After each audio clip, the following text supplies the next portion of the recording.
Sydney, of course, is known for the icons, the Harbour Bridge, the Opera House, Bondi Beach. I think what surprises a lot of people is that they can see some of our iconic wildlife in the wild. Just over an hour outside of the city, they're able to see kangaroos, wallabies, wombats, some of our colourful parrots, emu, may even see a platypus.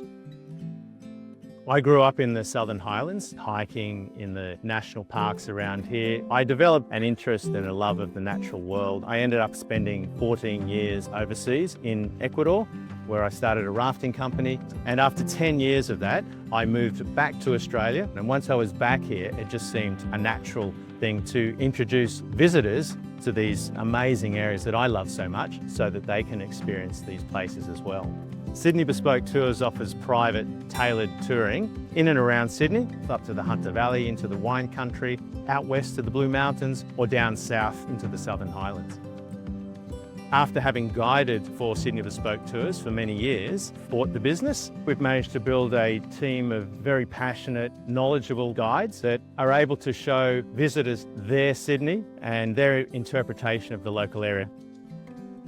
Our Sydney Wildlife Safari is a fabulous opportunity for visitors to see some of our native wildlife. We head down into the Southern Highlands. We go to a beautiful reserve where there are lots of colourful parrots, have a light lunch there, and then we head across to another area where we see emu, another area we see lyrebird, beautiful walk around Fitzroy Falls and the spectacular Urunga Valley, and then we're likely to see kangaroos. We then head into a little town called Berrima where we have dinner at an old historic inn, and then we head out after dark to see some of the nocturnal wildlife. And that's really a key feature of this tour and what distinguishes what we're doing from many others. At night, those animals that are most active nocturnally are not particularly sensitive to the red spectrum. One of the techniques we use to be able to see them is to use red filtered spotlights. So we're able to observe them without disturbing them. One of my favourites is the superb lyrebird. It is a songbird of renown, considered by many to be the best songbird of all. The male, during the mating season, is doing his song and dance. It's just an incredible thing to witness. We see a lot of types of plants that we may not see so commonly in other places. One of the really striking ones is the mountain devil. And if we're really lucky, we may even see a little spinebill flittering around and taking nectar from those flowers. The Wingecarribee River runs right through this area. We often see the eastern water dragon along the river sunning themselves. If we're lucky, we get to see one of those swimming along the river or even across from one side to the other. One of the most satisfying things about this tour is how people are moved by what they see and the impact that it has on them seeing these animals. One memorable occasion was when we had a visitor from England. He was fixed on wanting to see a platypus in the wild. When he was a young child, his aunt had brought him back from Australia a toy platypus.